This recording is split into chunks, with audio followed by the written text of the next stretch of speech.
தட்டை, சீடை, முறுக்கு, ரிப்பன் பக்கோடா, அதிரசம், என்ன வேணாலும் செய்யுங்க.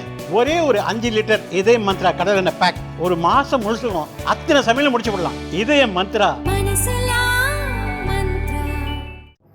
வணக்கம். செய்திச் சுருக்கம்.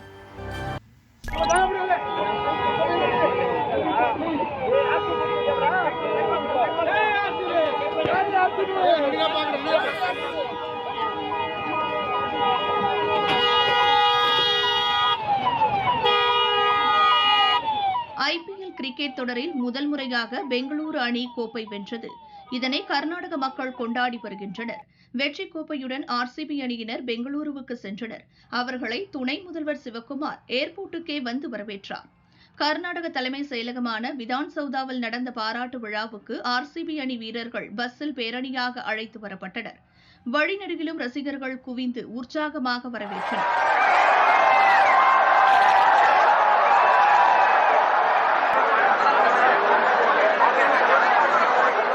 விதான் சௌதாவில் நடந்த பாராட்டு விழாவில் முதல்வர் சித்தராமையா, துணை முதல்வர் சிவக்குமார் உள்ளிட்டோர் பெங்களூரு கிரிக்கெட் அணி வீரர்களை கௌரவித்தனர்.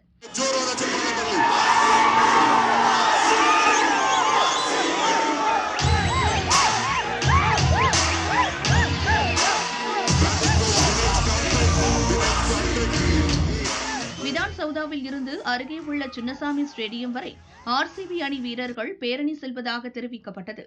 ஸ்டேடியத்தில் வெற்றி கொண்டாட்டத்திற்கும் ஏற்பாடு செய்யப்பட்டு இருந்தது. இதனால் ஆயிரக்கணக்கான ரசிகர்கள் அங்கு ஏற்கனவே குவிந்து இருந்தனர். நேரம் ஆக ஆக கூட்டம் அதிகமானது. ஆயிரக்கணக்கானோர் ஸ்டேடியம் முன் திரண்டனர். ஸ்டேடியத்திற்குள் முண்டியடித்து நுழைய முயன்றனர்.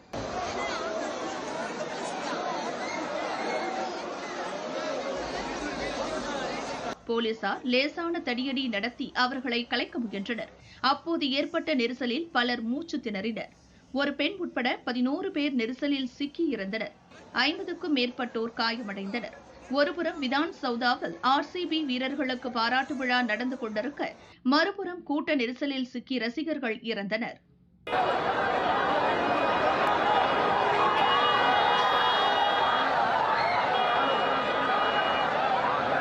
நெஞ்சை உலுக்கும் 11 பேர் மரணம். நெரிசலுக்கு 4 முக்கிய காரணங்கள். நடந்தது என்ன? பரபரப்பு தகவல்கள். ஐபிஎல் கிரிக்கெட்டில் முதல் முறையாக ராயல் சேலஞ்சர்ஸ் பெங்களூரு அணி வெற்றி பெற்றது. நேற்றிரவு முதலே அதன் ரசிகர்கள் நாடு முழுவதும் கொண்டாட்டத்தில் ஈடுபட்டுள்ளனர். பெங்களூரு சின்னசாமி ஸ்டேடியத்தில் இன்று மாலை பெங்களூரு அணி வீரர்களுக்கு கர்நாடக கிரிக்கெட் சங்கம் சார்பில் பாராட்டு விழா நடக்கவிருந்தது. விழாவுக்கு டிக்கெட் வாங்கியிருந்த ரசிகர்கள் ஸ்டேடியத்துக்குள் சென்று கொண்டிருந்தனர். டிக்கெட் இல்லாத பல்லாயிரக்கணக்கான ரசிகர்கள் ஸ்டேடியம் முன் திரண்டிருந்தனர். பெரும்பாலும் இளைஞர்கள்தான். இளம் பெண்களும் ஏராளமானோர் வந்திருந்தனர். மாலை 5 மணி அளவில் திரண்டிருந்த கூட்டத்தினரிடையே தள்ளுமுள்ளி ஏற்பட்டது. கோலி உள்ளிட்ட வீரர்கள் வரும்போது எப்படியாவது பார்த்துவிட வேண்டும் என ரசிகர்கள் தாங்கள் நின்ற இடத்திலிருந்து முன்னேறி செல்ல முயன்றனர். அப்போது ஒருவரை ஒருவர் தள்ளிவிட்டுக் கொண்டு போலீஸ் தடுப்புகளை தாண்டி செல்ல முயன்றனர். இதில் பலர் கீழே விழுந்தனர். அடுத்த சில நொடிகளில் கூட்ட நெரிசல் ஏற்பட்டது. நெரிசலில் சிக்கி 50க்கும் மேற்பட்டவர்கள் காயமடைந்தனர். பலர் மயங்கி விழுந்தனர். அவர்கள் உடனடியாக மருத்துவமனைக்கு ஆம்புலன்ஸ்களில் கொண்டு செல்லப்பட்டனர். சிலர் வழியில் இறந்தனர். இன்னும் சிலர் மருத்துவமனையில் அட்மிட் செய்யப்பட்ட நிலையில் இறந்தனர். பலி எண்ணிக்கை 11ஆக உயர்ந்தது. இறந்தவர்களில் ஒரு பெண்ணும் அடக்கம். மருத்துவமனையில் இன்னும் சிலரது நிலைமை கவலைக்கிடமாக உள்ளது. பலி எண்ணிக்கை உயரும் என அஞ்சப்படுகிறது. ஸ்டேடியம் முன் பல ஆயிரம் பேர் கூடியதும் அவர்களை போலீசால் கட்டுப்படுத்த முடியாமல் போனதும் ரசிகர்கள் முண்டியடித்து முன்னேற முயன்றதும் போலீசார் உரிய பாதுகாப்பு ஏற்பாடுகளை செய்யாததும் தான் இந்த சோக சம்பவத்துக்கு காரணம் என தெரிய வந்துள்ளது.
நசுங்கும் உயிர்கள், ஏறி மிதித்து முன்னேறும் கூட்டம். பெங்களூரு கோர சம்பவ காட்சி. குஜராத் மாநிலம் அகமதாபாத்தில் 18வது பிரீமியர் லீக் கிரிக்கெட் சீசனின் இறுதிப் போட்டி நடந்தது. பஞ்சாப் கிங்ஸ் அணியை 6 ரன்கள் வித்தியாசத்தில் வீழ்த்தி பெங்களூரு அணி வெற்றி பெற்றது. IPL தொடங்கி 18 ஆண்டுகளுக்கு பிறகு பெங்களூரு அணி வென்ற முதல் கோப்பை இதுவாகும். இதனால் கோடிக்கணக்கான பெங்களூரு அணி ரசிகர்கள் உற்சாகத்தில் மிதந்தனர்.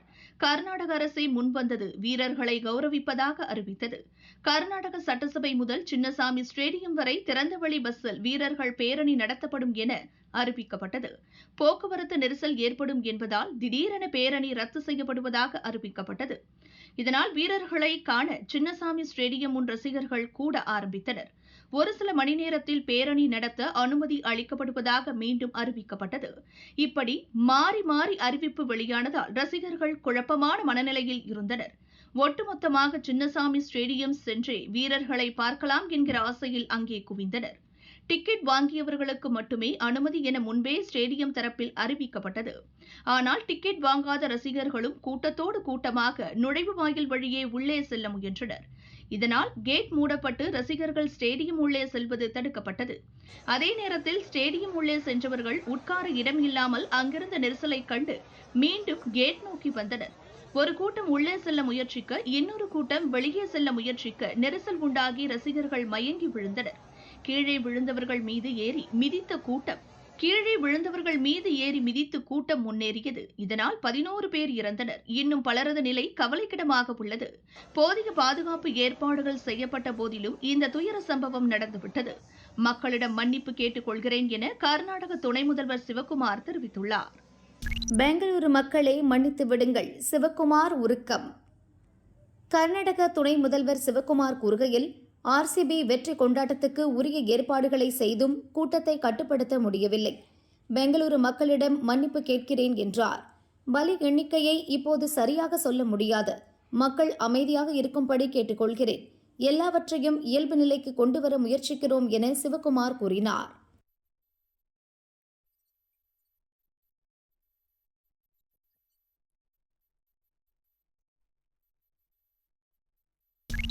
உயிரே தமிழே என சொல்வதற்கான அர்த்தத்தை முழுவதும் உணர்கிறேன். தமிழகத்துக்கு நன்றி சொன்ன கமல்ஹாசன்.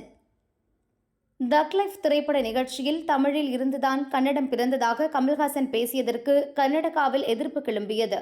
அவர் மன்னிப்பு கேட்காவிட்டால் அவரது படத்தை திரையிடப் போவதில்லை என கர்நாடக பிலிம் சேம்பர் அறிவித்தது. படத்தை திரையிட பாதுகாப்பு கேட்டு கமல்ஹாசனின் ராஜ்கமல் பிலிம்ஸ் நிறுவனம் கர்நாடக ஹைகோர்ட்டில் முறையிட்டது. மன்னிப்பு கேட்டால் எல்லாம் முடிந்துவிடும் என கோர்ட்டும் சொன்னது. மன்னிப்பு கேட்காத கமல்ஹாசன் கர்நாடகாவில் படத்தை வெளியிடுவதை ஒத்திவைப்பதாக கூறிவிட்டார். தக் லைஃப் படம் நாளை ரிலீஸாக உள்ள நிலையில் செய்தியாளர்களை கமல்ஹாசன் சந்தித்தார். தமிழ் சினிமாவை புரட்டி போட வேண்டும் என்பதுதான் என் ஆசை. இந்த படத்துக்கு மக்கள் பெரும் ஆதரவு அளிக்க வேண்டும். எனக்கு உறுதுணையாக இருந்த தமிழகத்துக்கு நன்றி சொல்ல வேண்டும் என கூறினார். தமிழ் சினிமாவையும் புரட்டி போடணுங்கிறது தான் எங்களுக்கு ரொம்ப நாள் ஆசை. அதை செய்ய முயற்சி பண்ணிக்கிட்டே இருக்கோம். எல்லா நேரமும் தூக்க முடியாது, யாராவது உதவிக்கு வேணும். புரட்டி போடுறதுங்கிறது பெரிய விஷயம். கொஞ்சமாவது அதை நகர்த்தலாம், நாங்கள் விரும்பும் திசை நோக்கி அப்படின்னதில் இதில் எங்களுக்கு கிடைச்ச படை வீரர்கள் நிறைந்த படை. அதுவும் பிஹைண்ட் த சீன்ஸில் நீங்கள் பார்த்தது ஒரு கிளிம்ஸு தான். ட்ரெயினில் வேகமாக போகும்போது சீனரி தெரிகிற மாதிரி உங்களுக்கு தெரியும். நாங்கள் கிட்ட ஜங்ஷனில் நின்று எல்லாரையும் வண்டியில் ஏற்றிக்கிட்டு வந்தவங்க எத்தனை பேர் உழைத்திருக்கிறார்கள். இன்டர்நேஷ்னல் தரத்தில் இருக்கும் எங்கள் டெக்னீஷியன்ஸ் நிஜமாகவே வெளிநாட்டிலேருந்து வந்து வேலை செஞ்சவங்க, இங்கேருந்து வேலை செஞ்சவங்க வெளிநாட்டுக்காரங்க பாராட்டுற அளவுக்கு வேலை செஞ்சுருக்காங்கங்கிறது தான் என்னுடைய தாழ்மையான கருத்து. உதாரணம், மணிரத்னம் சாரை பற்றி சொல்ல வேண்டாம். மணிரத்னம் ஃபிலிம் அப்படின்னு போட்டுக்கொள்வதற்கான எல்லா தகுதியும் கிட்டத்தட்ட 40 வருஷத்துக்கு முன்னாடியே அவர் பெற்றுட்டார். இது இட்ஸ் அ மணிரத்னம் ஃபிலிம். இவர்களைப் போலவே எனக்கு அவர் படத்தில் நடிப்பது நாசருக்கு நாயகன் போது எப்படி இருந்ததோ அந்த மாதிரி இருந்தது எனக்கு. ஏன்னா நான் பார்த்த அந்த இளைஞர் மணி இன்னைக்கு ஞானியாக, சினிமா ஞானியாக மாறி இருக்கிறார். எனக்கு பட்டம் கொடுத்துருக்குறாங்க. அந்த மாதிரி ஸோ அவர் கூட வேலை செய்கிறது எனக்கு குதூகலமாக இருந்தது என்பது தான் உண்மை. மணி சார் கூட ஒர்க் பண்ணுங்கிற சந்தோஷத்துக்காக தான் பாதி பேர் வந்தாங்க. சம்பளம் 2ஆம் பட்சம் தான் அவங்களுக்கு. இது எங்களுக்கு தெரிந்த உண்மைங்கிறதுனால சொல்கிறேன். நாம் வையாபுரி மாதிரி ஆர்டிஸ்ட் எல்லாம் நாங்கள் கண்டெடுத்தவர். அவர் அவர் அவர் ஜூனியர் ஆர்டிஸ்டாக இருந்தபோது நாங்கள் கண்டெடுத்து இவர் அப்படின்னு பார்த்து கூப்பிட்டது அவர். இன்னைக்கு அவர் எங்கள் கூடயே உட்கார்ந்து சீட்டு கிடச்சாச்சு, உட்காந்துடணும். அது ரொம்ப கஷ்டம். அந்த நிலையிலேருந்து வந்த அவருக்கு தான் தெரியும். இன்னைக்கு இங்கே ஜோஜோ இல்லை, இப்போ இந்த முன் வரிசையில் அமர்ந்திருக்கிற எல்லாருமே என் நண்பர்கள் தான். அவங்களுக்கு இந்த வாய்ப்பு கிடைச்சது எனக்கு பெருமையாக இருக்குது. நீங்கள் படம் பார்த்துட்டு இவங்களெல்லாம் பற்றி நான் பேசுகிறேன். ஏன்னா இப்போ பேசும்போது அவர்கள் பெயரை மட்டுமே குறிப்பிட வேண்டி வரும். அவர்கள் திறமையையும் பற்றி பேசுவதற்கு இன்னொரு விழா நடக்கத்தான் போகிறது என்று எனக்கு தோன்றுகிறது. அந்த விழாவில் உங்களுடன் பேசுகிறேன். மற்றபடி எனக்கு உறுதுணையாக இருந்த தமிழ்நாட்டிற்கே நன்றி சொல்ல வேண்டும். நான் மேடையில் பேசும்போது உயிரே உறவே தமிழே என்று சொன்னதற்கான அர்த்தத்தையும் நான் முழுமையாக உணர்கிறேன். நன்றி, வணக்கம். இண்டி கூட்டணிக்கு முழுக்கு ஆம் ஆத்மி கட்சி அறிவிப்பு. திடீர் முடிவு என்ன? பரபரப்பு பேட்டி.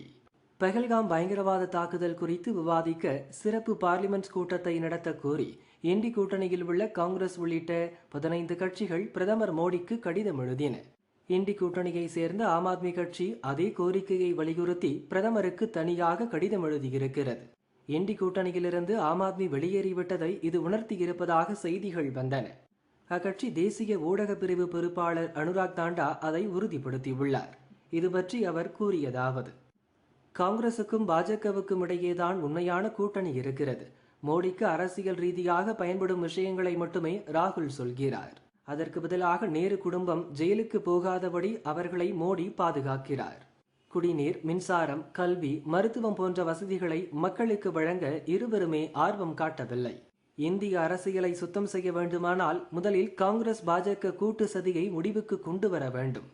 மோடியும் ராகுலும் மேடைகளில் ஒருவருக்கொருவர் எதிரிகள் போல தோன்றலாம். ஆனால் ராகுல் மோடியின் அரசியலுக்கும் மோடி ராகுலின் அரசியலுக்கும் உத்தரவாதம் அளித்து செயல்படுகின்றனர்.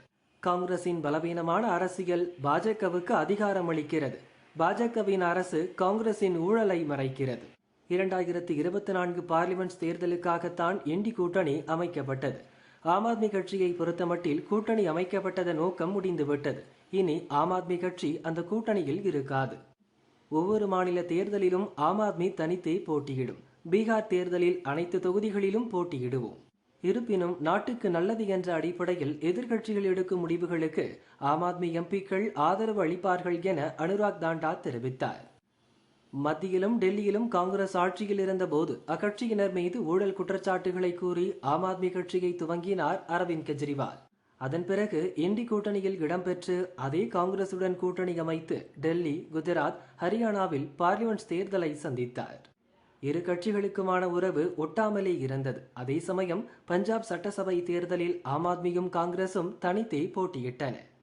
கடந்த ஆண்டு ஹரியானா சட்டசபை தேர்தலில் இரு கட்சிகளும் கூட்டணியை ஏற்படுத்த முடியாமல் தனித்து போட்டியிட்டன. இந்த ஆண்டு துவக்கத்தில் நடந்த டெல்லி சட்டசபை தேர்தலிலும் அதே நிலை தொடர்ந்தது. இப்போது இண்டி கூட்டணியிலேயே நாங்கள் இல்லை என ஆம் ஆத்மி கட்சி அறிவித்துள்ளது.